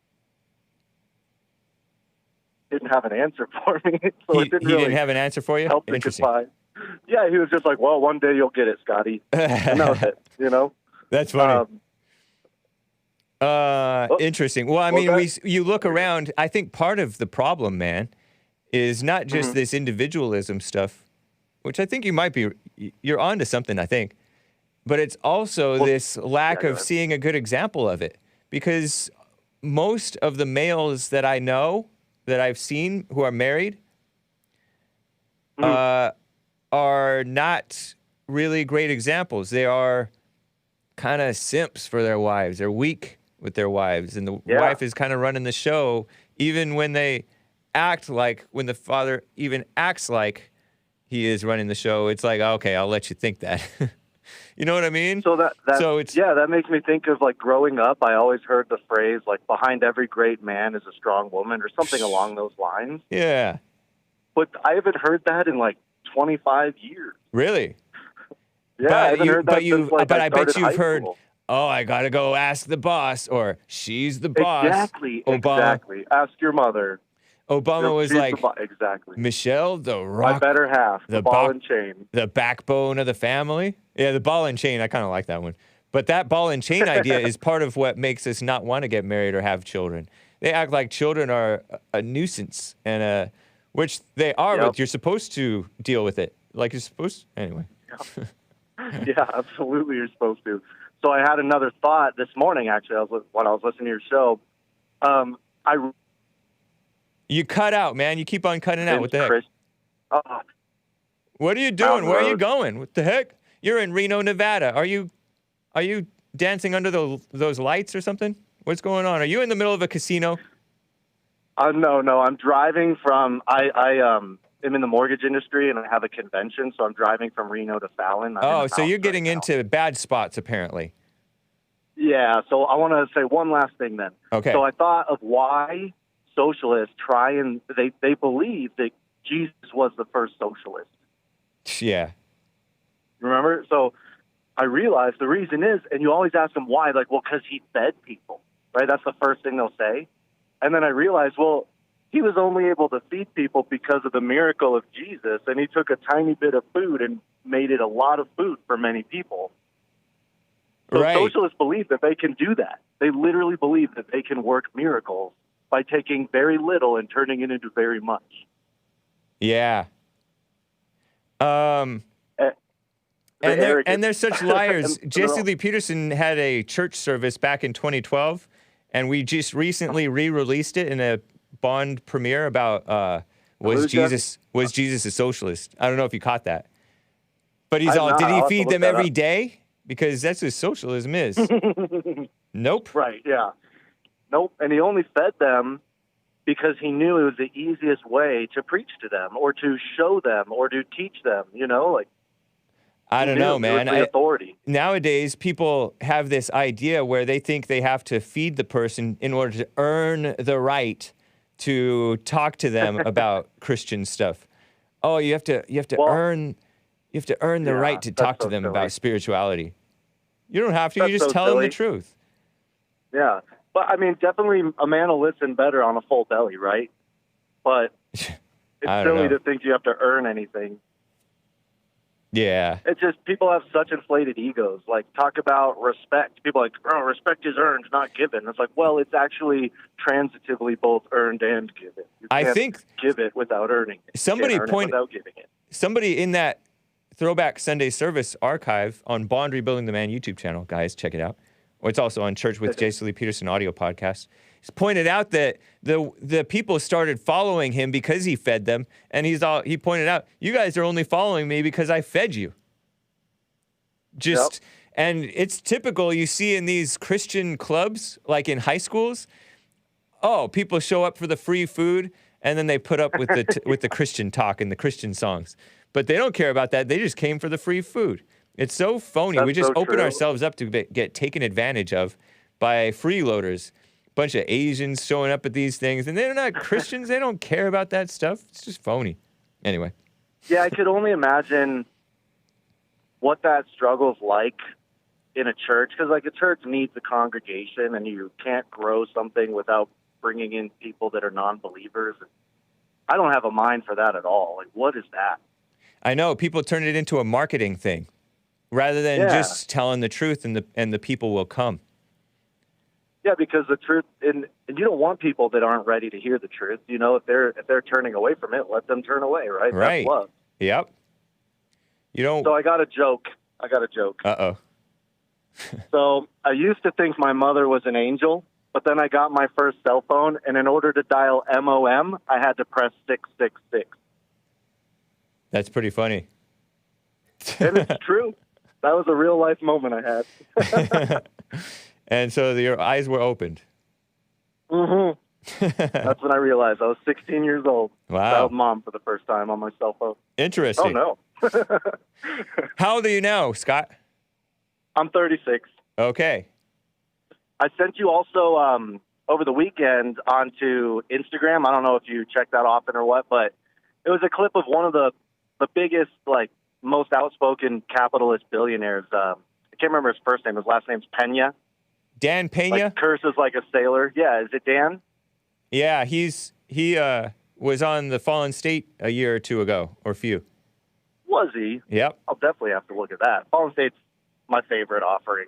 Nice. That you guys do. It's so much fun. Whatever. But, Hake Report's better. yeah, right? No, I'm kidding. But it's just, that guy, like, he speaks a lot of truth within the world, but you can tell his heart is the most corrupt, evil. Like, he loves cursing. He, like, revels in it. Interesting. All right. Just, you know, the way he's just angry. You know, he's full angry. You see, there's an old clip of him talking about how, like, he knows global warming isn't real because all these politicians are buying beachfront properties. And if global warming was real, then in a couple of years, they'd all be underwater. They'd be worth nothing. Yeah. It's a You know, good point. But he brings up great points, but he's full of anger. Well, I don't know. Maybe some of these old people. school, I don't want to say the word, old school rough, we'll just call them, men. Yeah. People misinterpret that as anger. And I mean, I'm not saying he is or isn't, but I'm just making the point that nowadays our generation is soft and we interpret everything as anger. Judging the old guys who are just rough and to the point, and what's up? Get a job. Nice to see you. And we're the ones who are angry and petty and pathetic and weak. These guys aren't necessarily angry, but you may be right. Yeah. Whatever. Appreciate it, Scott. Nice to hear from you. I hear what you're saying. Absolutely. And also, I don't understand why everyone calls in and, like, hides behind a fake name. What's with that? That seems very beta. Oh, shoot. Asthmador, Bible go-to guy. Like, what's with that? You have a name that was given to you by God and your parents. You got to respect and own and love that. That's an interesting couple of guys that you're going after. Why you keep on going after the boomers? I love them, but I'm just edifying them. I love them, but your name's your name. It's given to you by God. But I don't think you should run away from it. God changed the name of Asthmador to Asthmador, and God changed the name of Bible Go-To Guy to Bible Go-To Guy. You don't know. Yeah, when I was in a fallen state, I called myself Riven Aberration because I thought I was a cool little hacker guy. And now you think now I go by my full name. I have 3 names, like I go by all 3 of them, like professionally, and it's just, that's how people used to be. Well, people on the radio, you don't know what these people have faced in their lives and their circumstance. But anyway, man. If someone's building a brand or something, I understand that. And maybe I'm speaking to people that are building brands, and I don't know. I just think, long established. Own yourself. How can you own yourself and own your problems if you can't even call into a show that you say you love? I thought you were taking shots at Social Pariah because he called in earlier. That's another one. I mean, it's like, I just don't understand why you wouldn't just use your name. I mean, just... And again, if you're building a brand or something like that, these older guys protect. Whatever. A lot of times, these older guys protect their anonymity, and there's wisdom to that, man. In some situations, but if you think that a godly show is danger, then I think that there's still a little growth. But I could be wrong. Asmodor gave a super chat and says, this caller is an arrogant beta. Aren't we all? Something to think about. Arrogance is an interesting trait. It is a beta trait. But I appreciate it, Scott. Don't be so quick to shrug that off as aren't we all. Doesn't justify it. You don't want to justify it. Well, if you're going to call someone an arrogant beta, then you're probably got some arrogant beta in you, right? I don't know. Takes one to know one. But examine yourself. There's a difference. Yeah, absolutely. Examine yourself. Indeed. That's what I'm saying, right? But you're not examining yourself. You're just switching back to throw it back at him in his face. You haven't even really addressed... Well, so I originally said that I think it's beta to use a fake name, and then I said it's silly and superficial, and then, I don't think I used those words, but then he said I'm arrogant and beta, so he just threw it back in my face. So I'm just brushing it off and saying, I'll take that to heart and look at myself and take it to God, and I hope he does too. All right, man. Take care, Scott. Appreciate the call. Have a great week, James. All right. Bye. Yeah, a lot of people call me Jake, even people who've known me for years. That was my dog's name, Jake Hake. Well, not my dog. The dog was older than me. My dad's dog. Well, thank you, guys. Another quick super chat or two. Cold Burger says, nice music, Hake. Have you ever listened to music like Lion by Saint Mesa or Mesa? I have not heard of that, Cold Burger, but thank you. Appreciate that tip. Malkuth says, hey, do you know a woman's strength is based on how much abuse they can put up with from narcissistic men? I did not know that. Hey, Christianity is a socialist religion, dude. White Christians are the most generous people of all. Berlin points out socialism is forced. In Christianity, giving is voluntary. God loves a cheerful giver, not a stealing and false version of fake justice, right? The commies. Typical commies. I have some more stuff to get to. Drug overdoses. Did you know drug overdoses are topping out again? In America, thank you, Obama. And when I say Obama, it's like the spirit, the evil spirit of these communist shutdowns in the name of the China virus scam-demic, which they call the pandemic, the COVID-19 pandemic. So phony. Opioid crisis. I told you about this in Hake News. They say, oh, it's all this fentanyl. It's the pandemic. It's making people depressed. People are depressed who have more susceptibility. Pandemic, if you're smart and making money, says Nick. Not guilty.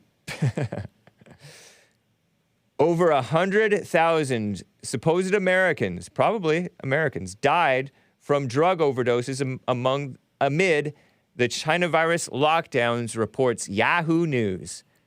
The most deaths ever recorded in a one-year span, according to the CDC, the Centers for Disease Control and Prevention.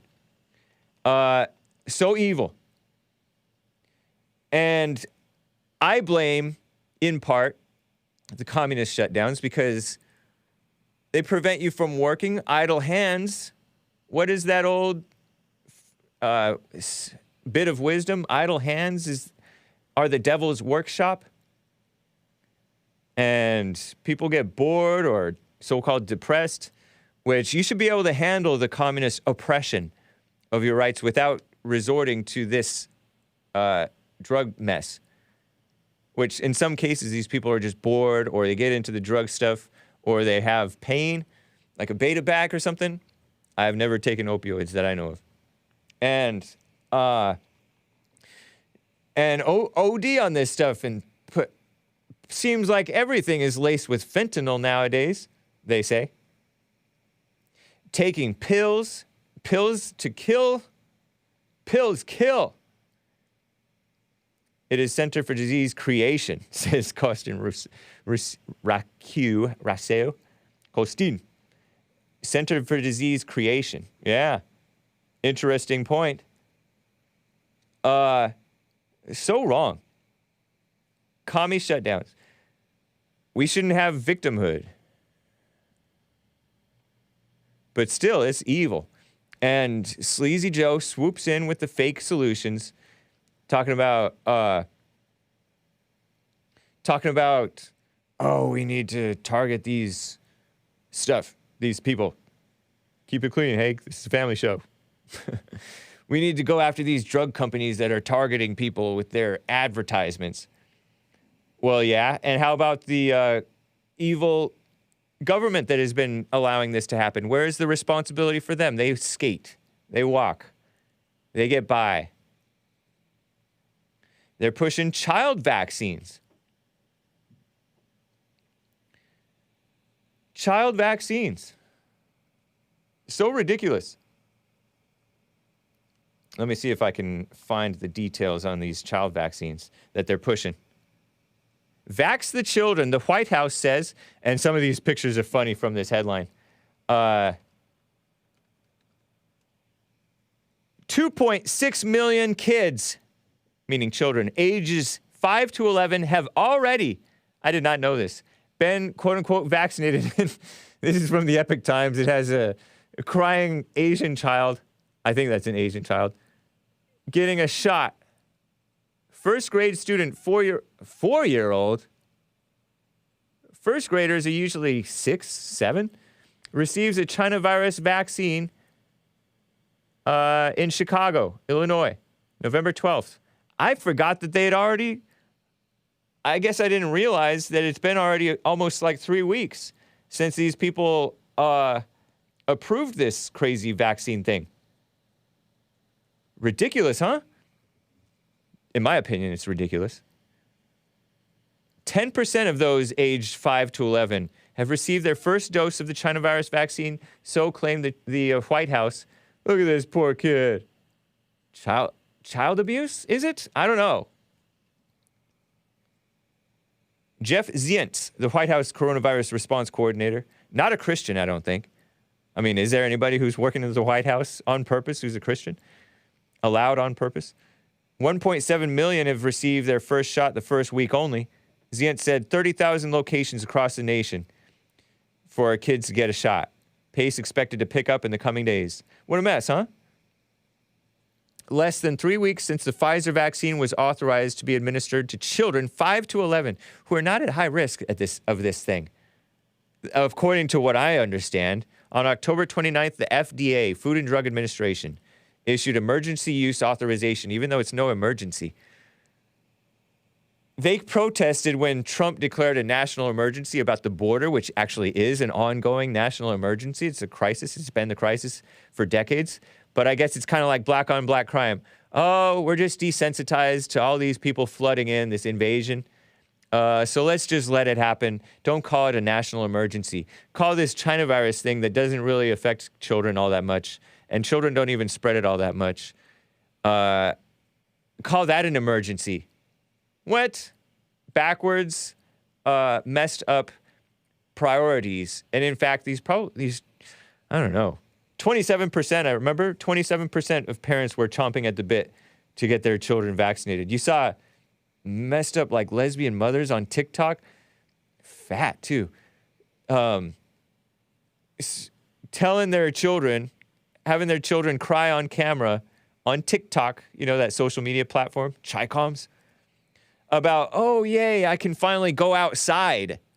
She didn't let, this lesbian mother didn't let her, well, I don't know if she's lesbian, didn't let her daughter go outside during the scamdemic because the mother is all unhealthy. So she's forcing that stay indoors stuff. What a mess. Isn't the sunshine good for you? You're supposed to get sunshine and fresh air and live. But no, these people don't want to live. That's all Trump advocated for, and they called him a liar and accused him of downplaying it. On November 2nd, the CDC, Centers for Disease Creation, hat tip to, I'm blanking on your name already, it was an unusual name, recommended its use. What a mess. Highly controversial, by the way. Opponents claim the data show the China virus poses an extremely low risk to healthy children, citing severe side effects, possible side effects. Children can be infected just like they can get the common cold, but they're not a big threat. They don't die from this, except in very rare circumstances.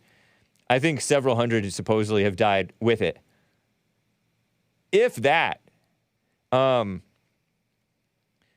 Talk about protecting children, keeping children safe. Talk about traffic accidents or something.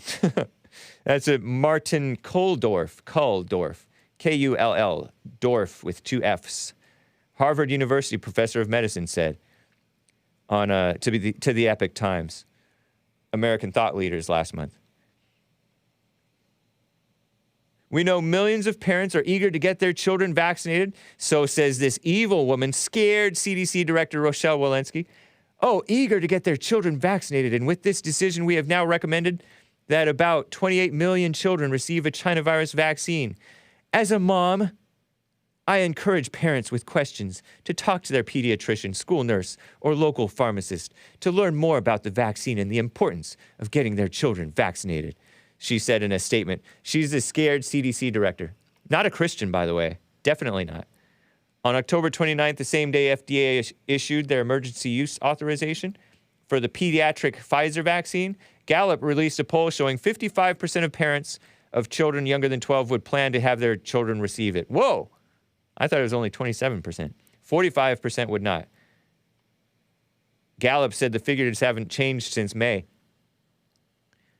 Zients announced Wednesday a White House planning to invest billions of dollars to expand vaccine manufacturing capacity, aimed to produce at least a billion doses a year for the second half of 2020. No, the AC is on. I appreciate it. It feels great.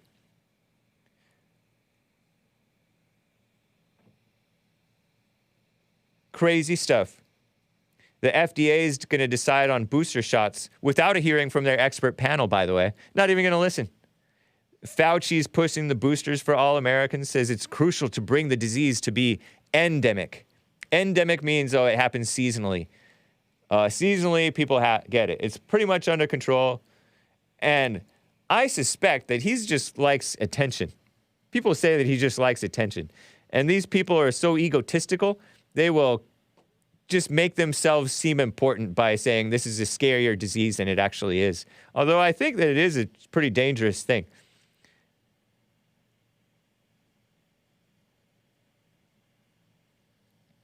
Pandemic response was politicized, self-destructive, says immunologist Stephen Templeton. A sensible man, apparently. Lockdowns, school closures, universal masking, vaccine mandate. These responses to the China virus are self-destructive and more politicized than scientific, according to immunologist Steve Templeton. Right on, man. I agree with that. Ridiculous. Where was Steve? What's Steve from? He once worked for the CDC for 4 years. Professor of microbiology and immunology at Indiana University. So, interesting, huh? In my opinion, it is. Let me get to Rick in Hampton, Virginia. How are you doing, Rick? What's up? Man, my brother James. Everybody was looking for the Hake Report today, brother. Nice. Yeah, I was calling. Hey, you hear about what's going on in the White House? Oh, Joe Biden and Kamala Harris ain't getting along. I heard that. I heard that cackling Kamala Harris and sleazy Joe Biden, and I don't know if this is true or not, but they are not truly getting along, and evil doesn't get along with each other. Black and brown, That's right. This black and brown stuff, they get along while things are fine. They're fair weather friends, just like everybody else. Every other fallen state person. I don't think Biden wanted to pick her in the first place. He was trying to pick her to probably keep the black vote or something. Yeah, she called him. State. She called him racist. She's all, that little girl was me. I benefited from forced busing, or something like that. Oh. She grew up like upper middle class or whatever communist buzzword you want to say for doing pretty well-to-do, hoity-toity woman. child of divorce, I think. Her mother took her up away from her father. Her father was Jamaican. Mother was Indian, not Indian. And she took her up to Canada to live for a while. I think she's an anchor baby, not a real American. You know what? And that's what I say too. Because you know what I look at. You remember when she debated Vice President Mike Pence? Yeah. And she was like saying, I think he whooped that trick. Yeah, he told she was like saying, I don't need you to lecture me. I like saying this is a magic little marriage to that woman. That's what I said. Say that, Rick. Your phone is kind of. Oh, I'm sorry. Can you hear me now, Jay? What about now? It sounds exactly the same. Oh. What did you say? Now? What did you say that? Oh yeah, you remember doing the vice president debate when she was debating Mike Pence? Yes. And Mike Pence was just going over some history in America, right? Then she turns around and say, "Don't lecture me. I don't need you to lecture me. I like to say, whoever married this woman, I bet her husband catching hell, man. This woman, I wonder how his kids feel about her." Whose kids? Her husband kids. I don't think those are her biological kids. No, it's not her biological kids. She just barely married this guy when she was almost 50, I think. Kamala Harris. Wow. Marriage. She married Douglas M. Hoff in 2014. That would be 7 years ago, roughly. 6 or 7 years ago. And Douglas M. Hoff, his children are, let's see. He has 2 children, including Ella M. Hoff. And Ella is 22 years old. And then her brother is something else. What a mess. That's more than 7 years. So he was apparently a divorced and remarried guy. Yeah, he married a woman in 1992, divorced in 2008, and married cackling Kamala in 2014. He is, I think he's Jewish or atheist or same thing. I'm not sure. Who's oldest, her or him? Oh, he's older than she is. He's 57, okay. Cackling Kamala Harris age. She's they're the same age. She's 57 and he's 57. Oh, I call her the Uganda Nightmare. Kamala the Uganda Nightmare. That's what I call her. He has a week on her. He was born a week earlier than her, literally. Oh, okay. You call her the Uganda Nightmare? Why? Yeah. Kamala used to be a wrestler called Kamala the Ugandan Giant. I just call her Kamala the Uganda Nightmare. Okay. That's what I call her. Nice. And I don't see the way her attitude is. I don't see how she's married to anyone. Yeah. That is from what I see, you know. Right.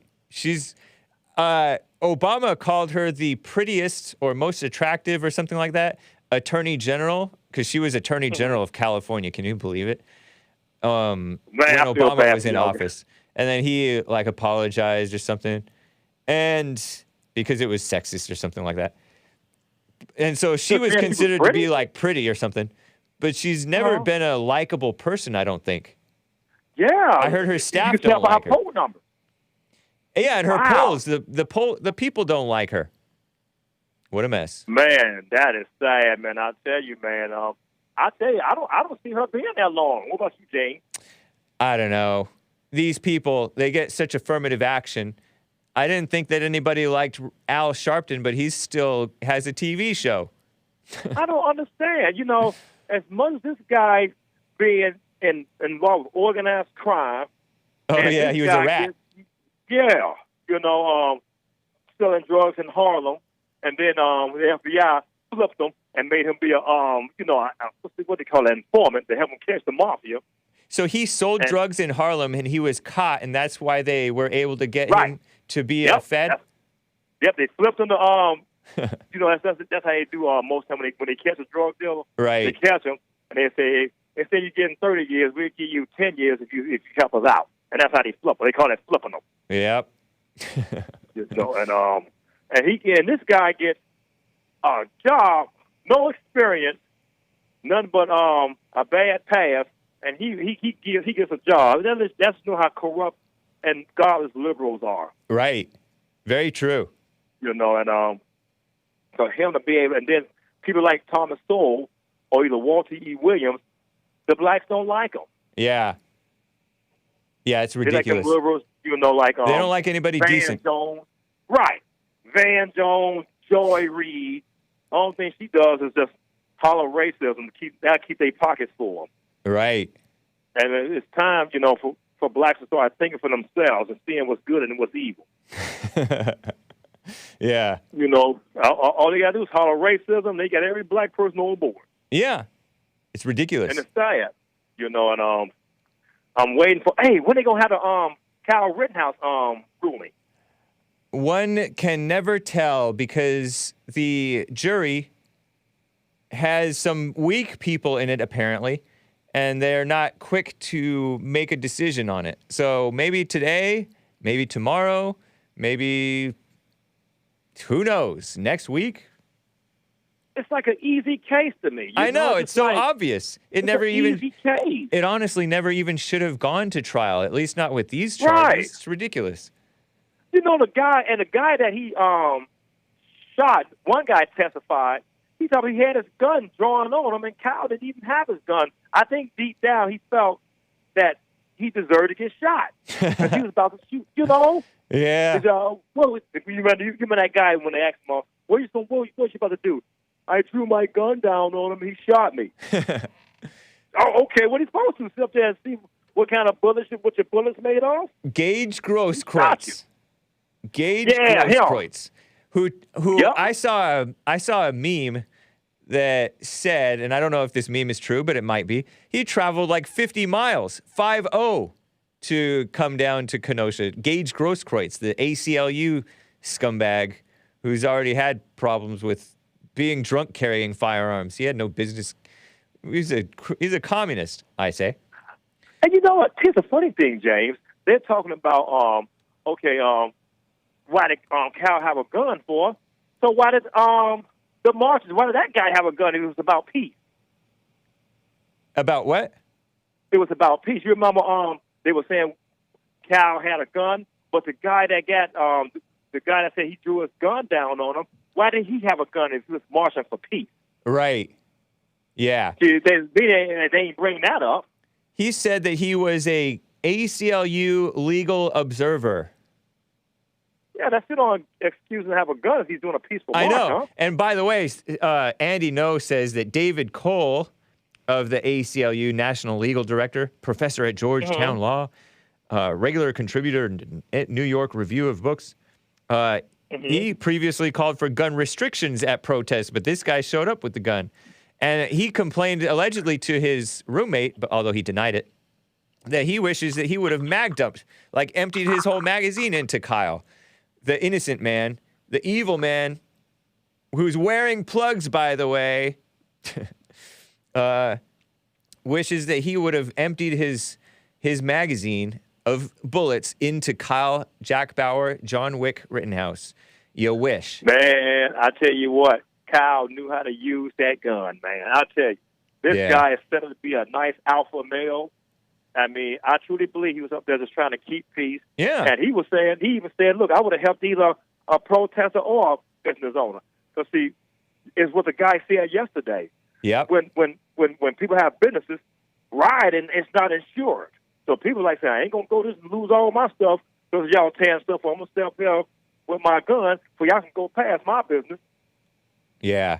And I wouldn't even know where I'm at. I thought insurance covered everything, but think about it. No wonder why people protect their business during riots because their insurance don't cover it. Yep. Crazy. Which makes a lot of sense, you know? Yep. Sick. It's a sick world. So backwards. Yes, it is, James. Oh, man, we just got to hang in there, do what's right, and try not to take it personal, you know? For sure. Thank you, man. It's good to hear from you, Rick. Hey, always good to hear from you, James. Love you, man. Love the whole crew. And the Hake Report. La, la, la. Y'all have a good weekend. I'll try and tune in on Sundays for church service. That sounds good, man. Take care. Oh, yes, sir. All right. Quick super chats, guys. I got to read these. Oh, man. Hold on.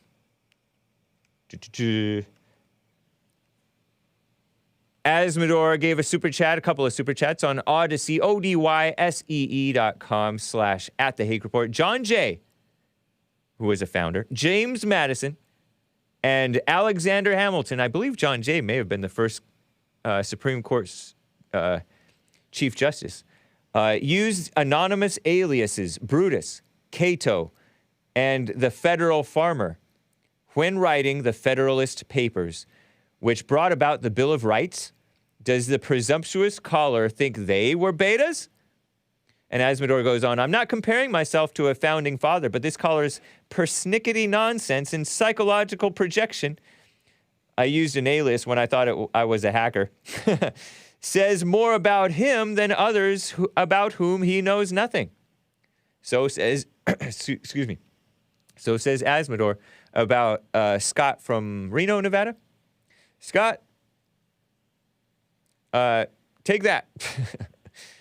But I appreciate the super chat and I appreciate the callers, guys.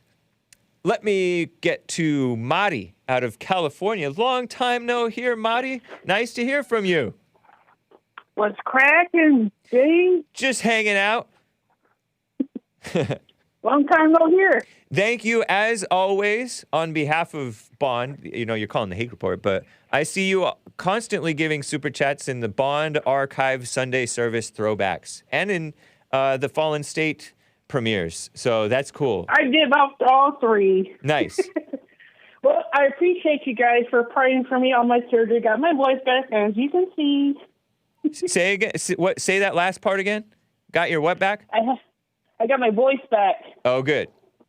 Nice. Oh, and I just started school again for medical administration. Oh, right on. Well, I wish you well with that.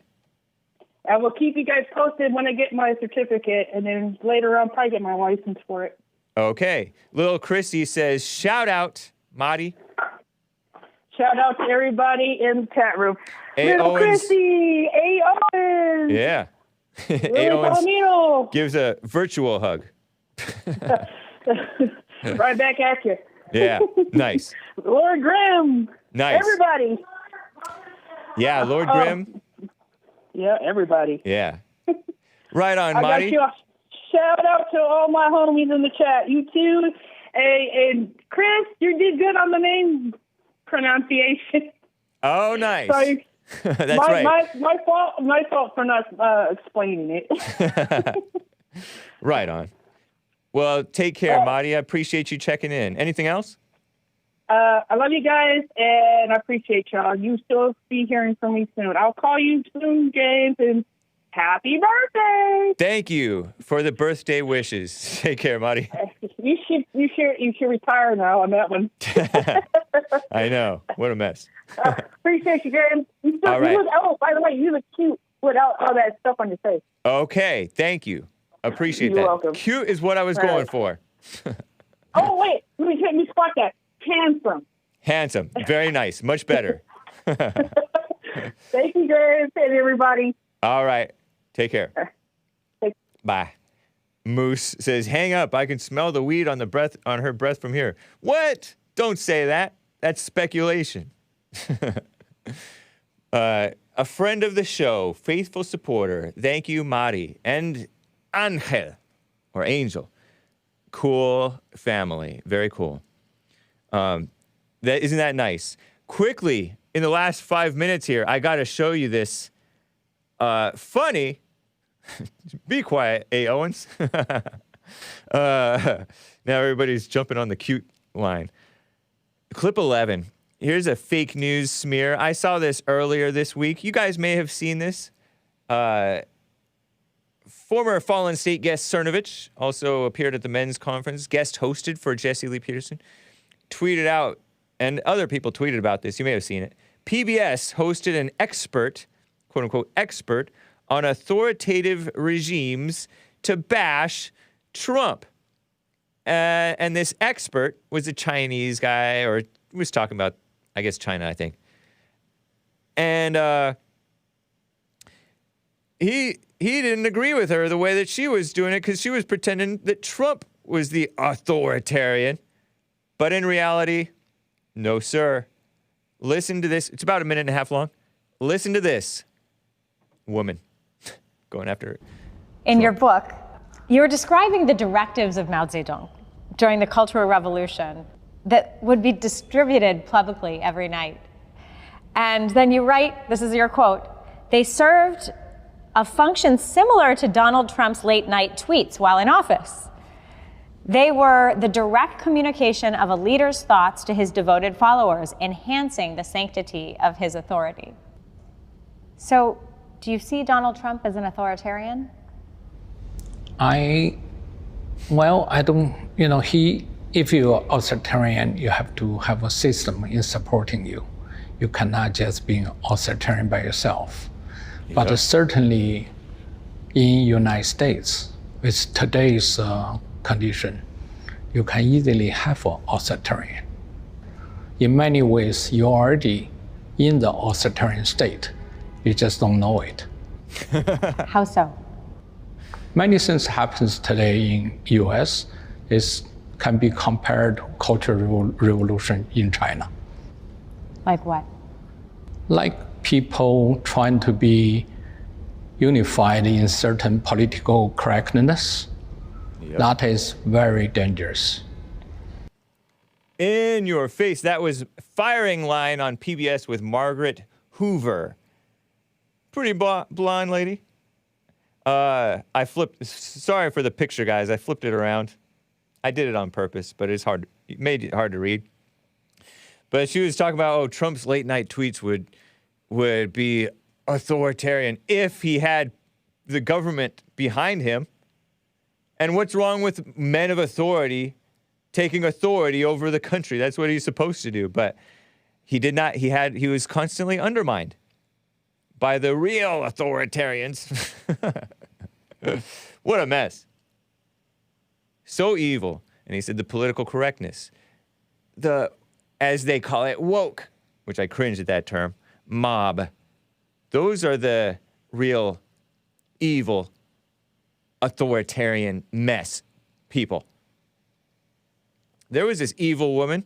They pushed the fake idea of racism, and they subvert the country. This evil woman, Cori Bush, a Democrat, I talked about her earlier this week, I want to say, claimed that there was a white supremacist shooting in Ferguson that she survived, and turns out it was a black dude that was doing shootings at the Ferguson BLM riots. Cori Bush was an active single mother and / politician. To this day, she's that. Although her children are grown adults. Evil woman. To this day. Overprotective.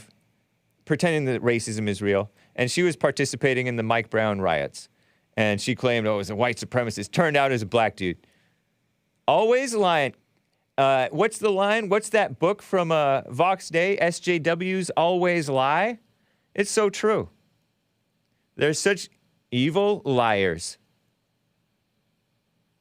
Disgusting. And that's a black woman in office. And the whole mainstream media is behind her, along with the establishment. Where is the censuring and stripping of committee assignments against Cori Bush, this black female, radical, evil woman? Single mother, LGBTQ activist probably. Who knows what else? Or the lies of Jen Psaki, who says, we are not. I don't know. Just endless lies. I got to end. We are at the top of the hour. I appreciate it, guys. Today, hopefully, we will prepare a God's Learning Channel throwback. You shall see. Women's Forum tonight, third Thursday of the month, 7 p.m. at Bond in Los Angeles. The men's forums are a highlight every month. No matter how tired you may feel, say you take a nap, wake up, I don't feel like going anywhere. You get energized going to the men's forums. So I imagine the women's forums are every bit as worth it.